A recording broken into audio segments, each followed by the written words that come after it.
প্রিয়া আর তৃণা অবাক হয়ে একে অপরের দিকে তাকালো। তৃণা হেসে উঠে বলল, এসব কি বলছো বাবা? এই বাড়ি আমি, তুমি, তোমার বাবা আর ফুপি ব্যতীত আর কেউ নেই। তাহলে ওই ঘরে আর কেউ আসবে কি করে? আর ওই ঘর তো বন্ধ। ওনাকে যে বন্ধ করে রেখেছে উনি নিজে আমায় খুলে দিতে বলল। প্রিয়া তৃণার দিকে তাকিয়ে আছে। তৃণা বেশ ভয় পাচ্ছে। এমনিতে তৃণা একটু ভীতু স্বভাবের, তারপর আবার এমন কথায় আরও ভয় পাচ্ছে। ইমরান তৃণার হাত ধরে টেনে ওকে সেই ঘরের সামনে নিয়ে এলো। তারপর ইমরান বলল, আমি এখানে দাঁড়িয়ে নিজে ওই লোকটিকে আমার নাম ধরে ডাকতে শুনেছি, আর রুমের মধ্যে থেকে লাল আলো বের হচ্ছিল। তৃণা ভয়ে বেশ চুপসে গেছে। তখন প্রিয়া মেঝেতে বসে দরজার নিচ দিয়ে ভিতরে দেখার চেষ্টা করল। ভিতরে ঘুটঘুটে অন্ধকার, কোনো কিছু ঠিকমতো দেখা যাচ্ছে না। প্রিয়া উঠে তৃণাকে বলল, ভাবি, তোমরা এখানে দাঁড়াও, আমি গিয়ে চাবি নিয়ে আসছি। রুম খুলে ইমরানকে দেখাই, নয়তো ও বিশ্বাস করবে না। তৃণা প্রিয়ার হাত ধরে ওকে বাধা দিল। প্রিয়া মুচকি হেসে বলল, ভয় পেও না, কিছু হবে না। প্রিয়ার রুমে চাবি এনে তালা খুলল। তারপর দরজা একটু খুলতেই হিমশীতল দমকা বাতাস প্রিয়ার শির দ্বারা বেয়ে চলে গেল। প্রিয়া একটু অবাক হলো, ভাবতে লাগলো, এই বন্ধ রুমের মধ্যে থেকে এমন বাতাস এলো কি করে? এরপর প্রিয়া পুরো দরজা খুলতে ভ্যাপসা পচা গন্ধ নাকে এসে লাগলো। প্রিয়া তাড়াতাড়ি গিয়ে রুমের জানালা খুলতেই জানালা দিয়ে বাইরের আলো প্রবেশ করল। আর তখনই প্রিয়া রুমের ভিতরের অবস্থা দেখে একদম আতকে উঠল। প্রিয়া বলে উঠল, এসব কি? তৃণা আর ইমরান এতক্ষণ ভিতরে ছিল। প্রিয়ার কথা শুনে ওরা দুইজন ভিতরে এসে দেখল পুরো ঘরের দেয়ালে শুধু ছোপ ছোপ রক্তের দাগ আর বিভিন্ন ভাষায় কী সব লেখা। এসব দেখে তৃণার গা কেমন যেন কাটা দিয়ে উঠল। তৃণা আতঙ্ক মিশ্রিত কণ্ঠে বলল, এই রুম খোলা উচিত হয়নি আমাদের। আমার মনে হয় নিশ্চয়ই এই রুমে কোনো রহস্য আছে। আমারও এটাই মনে হচ্ছে। তৃণা আর প্রিয়া খেয়াল করে দেখল ইমরান কেমন যেন চুপ হয়ে আছে আর মনোযোগ সহকারে দেয়ালে থাকা এক গোলাকৃতি নকশা দেখছে। নকশার মধ্যে বিভিন্ন পশু পাখির ছবি আঁকা। প্রিয়া ইমরানকে জিজ্ঞেস করল, ওই দিকে কি দেখছ? ইমরান কোনো কথা বলছে না। তৃণা বলল, কি হলো ইমরান, কথা বলছো না কেন? তখন ইমরান চোখ টেরা করে ঘাড় ঘুরিয়ে তৃণার দিকে কেমন করে যেন তাকালো। এটা দেখে তৃণা বেশ ভয় পেল। প্রিয়া বলল, এভাবে দেখছো কেন ইমরান? তখন হঠাৎ ইমরান হেসে উঠে বলল, মামুনি, ফুপ্পি, তোমরা দুইজনই খুব ভীতু। তৃণা ইমরানকে ধমক দিয়ে বলল, একদম চুপ। খুব তো বলছিলি রুমের মধ্যে কেউ আছে কেউ আছে, কিন্তু দেখলি তো এখন কেউ নেই। এবার চল এখান থেকে। এই বলে তৃণা ইমরানকে টেনে নিয়ে গেল। প্রিয়া আবার রুমের চারদিকে তাকিয়ে দেখতে লাগলো। ওর কাছে রুমটাকে খুব একটা সুবিধার মনে হচ্ছে না। এমন সময় হঠাৎ জোরে শব্দ করে রুমের জানালা বন্ধ হয়ে গেল। প্রিয়া এবার আরও অবাক হলো, কারণ এখন একটুও বাতাস হচ্ছে না। তারপরও জানালা এভাবে বন্ধ হলো কেন? প্রিয়া সেখানে না থেকে রুম থেকে বের হয়ে দরজা বন্ধ করতে যাবে, তখন মনে হলো জানালার বাইরে কেউ দাঁড়িয়ে আছে। প্রিয়া সেদিকে তাকাতেই মনে হলো কেউ একজন সরে গেল। প্রিয়া তৎক্ষণাৎ দরজা বন্ধ করে দিল। বিকেল 4টার সময় প্রিয়া কোচিনে যাওয়ার জন্য রেডি হচ্ছে। তখন তৃণা বলল, কখন ফিরবি? প্রতিদিন যেই সময় ফিরে আসি, সন্ধ্যা 6টায়। পারলে একটু তাড়াতাড়ি ফিরে আসিস। তুমি কি ভয় পাচ্ছ? না, আবার হ্যাঁ। ভয় পেও না, বেশি ভয় লাগলে বাইরে ইমরানকে নিয়ে হাঁটাহাঁটি করো। আমিও তাই ভাবছি। প্রিয়া বাড়ি থেকে বের হয়ে রাস্তায় এলো। এরপর রাস্তার মোড়ের দিকে হেঁটে যেতে লাগলো। আর তখনই শিহাবের সাথে প্রিয়ার মুখোমুখি হলো। শিহাব কিছুক্ষণ প্রিয়ার দিকে তাকিয়ে ওকে দেখতে লাগলো। তখন প্রিয়া ইশারা দিয়ে বলল, কি দেখছেন? শিহাব প্রিয়ার থেকে দৃষ্টি ফিরিয়ে নিল। প্রিয়া নিজের মতো চলে যেতে লাগলো। শিহাব পিছন থেকে প্রিয়াকে ডেকে বলল, আপনার সাথে আমার একটু কথা ছিল। প্রিয়া পিছন ঘুরে ভ্রু কুঁচকে বলল, আমার সাথে আপনার কি কথা? শিহাব এগিয়ে এসে বলল, আপনারা কি ওই বাড়িতে ভাড়া এসেছেন?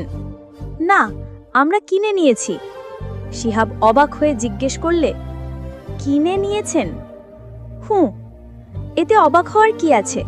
আর আপনি এসব জিজ্ঞেস করছেন কেন? না, এমনি। ঠিক আছে, বাই।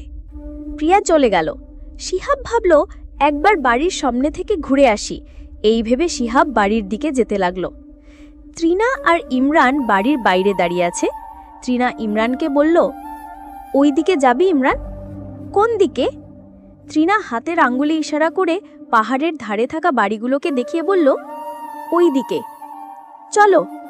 তৃণা ইমরানের হাত ধরে সেই বাড়িগুলোর দিকে যাচ্ছে। বাড়ির সামনে এসে তৃণা দেখল বেশ কয়েকজন মহিলা উঠানে বসে তরকারি কাটছে। তৃণাকে দেখে এক মহিলা বলে উঠল, আপনাদের ঠিক চিনলাম না তো, এখানে কি ঘুরতে এসেছেন? তৃণা তখন ওদের বাড়ি দেখিয়ে বলল, না, আমরা ওই বাড়িতে নতুন এসেছি। ভাড়া? না, কিনে নিয়েছি। তৃণার কথা শুনে সবকটা মহিলা কাজ করা থামালো। তারপর একে অপরের দিকে মুখ চাওয়াচাওয়ি করতে লাগলো। তারপর এক মহিলা বলল, এই বাড়ি কিনে নেওয়া উচিত হয়নি তোমাদের। কেন? মহিলাটি কিছু বলতে যাবে তখনই ইমরান জোরে চিৎকার দিয়ে বলল, মা, এদের কথা একদম শুনবে না, এরা মিথ্যা কথা বলবে, ওদের কোনো কথা বিশ্বাস করবে না। ইমরানের চিৎকারে তৃণাসহ প্রত্যেক মানুষ বেশ ভয় পেল। তৃণা তাকিয়ে দেখল ইমরান রাগে ফসফস করছে। তৃণা অবাক হয়ে বলল, ইমরান, এসব তুমি কি বলছো বাবা? ওনারা কি মিথ্যা বলেছে? ইমরান তখন তৃণার দিকে তাকিয়ে বলল, কই, কিছু না তো। তাহলে চিৎকার করে সব বললে কেন? আমি চিৎকার করিনি তো। এবার তৃণার রাগ হলো। তৃণা বলল, এই মাত্র চিৎকার করে এখন বলছো চিৎকার করিনি? এক চড় দিয়ে দাঁত ফেলে দিব। ইমরান কাঁদো কাঁদো হয়ে বলল, মামুনি, তুমি কেন বকছো আমায়? সত্যি বলছি আমি চিৎকার করিনি। তৃণা কিছু বলতে যাবে তখন সেই মহিলা বলল, ছোট বাচ্চা, কিছু বলেন না, কখন কি করে এরা নিজেরাও জানে না, সব সময় এমন দুষ্টমি করে, ছোট মানুষ তাই এমন। আচ্ছা আপা, আপনারা ইমরানের এই আচরণে কিছু মনে করবেন না, ওর হয়ে আমি আপনার কাছে ক্ষমা চাইছি। না না, ঠিক আছে, ক্ষমা চাইতে হবে কেন? আজ আসি, অন্য দিন আসব। সাবধানে থাকবেন, আর কোনো সমস্যা হলে আমাদের জানাতে ভুলবেন না। ট্রিনা হাসি মুখে ওদের থেকে বিদায় নিয়ে বাড়ির দিকে আসতে লাগলো। শিহাব সেই বাড়ির সামনে দাঁড়িয়ে আছে। শিহাব বাড়ির দরজার ওপর বড় অক্ষরে বাড়ির নাম লেখা দেখল, মাইডেসিয়ান ভিলা।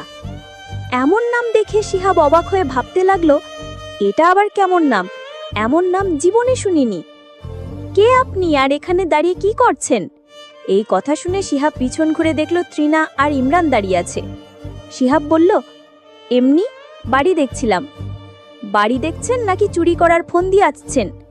শিহাব করুণ দৃষ্টি নিয়ে তৃণার দিকে তাকিয়ে বলল, আমায় দেখে কি চোর মনে হয়? তা মনে হয় না, কিন্তু মানুষের বিশ্বাস নেই তা? এখানে কেন? আসলে এই বাড়ির ব্যাপারে শুনছিলাম। শিহাব কথা শেষ করার আগেই ইমরান বলল, যা শুনেছ সব ভুল, এখন যাও এখান থেকে। আজকের পর থেকে যদি আর একবার তোকে এই বাড়ির সামনে দেখি তো জ্যান্ত পুঁতে দিব। ইমরানের কথা শুনে তৃণা চোখ বড় বড় করে তাকালো ওর দিকে। শিহাব হা করে তাকিয়ে আছে, ভাবতে পারছে না যে এতটুকু বাচ্চা এমন বড় মানুষের মতো করে কথা বলছে। শিহাব কিছু বলার আগে ইমরান বলল, এখনো দাঁড়িয়ে আছিস? যাও এখান থেকে। তৃণা ধমক দিয়ে বলল, ইমরান, হচ্ছেটা কি? বড় মানুষের সাথে কি করে কথা বলতে হয় ভুলে গেছো? শিহাব সেখানে আর এক মুহূর্ত না থেকে চলে গেল। শিহাব চলে যাওয়ার পর ইমরান দীর্ঘশ্বাস ফেলল। এবার তৃণা ইমরানকে বলল, বারবার মানুষের সাথে এমন বাজে ব্যবহার করছো কেন ইমরান? কি হয়েছে তোমার? আবার কার সাথে বাজে ব্যবহার করলাম? তুমি বারবার মিথ্যা কথা বলছো। মিথ্যা আমি না, তুমি বলছো। অমনি তৃণা ইমরানের গালে চড় মেরে বলল, দিন দিন বেয়াদব হয়ে যাচ্ছ তাই না? আজ তোমার বাবা আসুক, তারপর দেখো কি করি।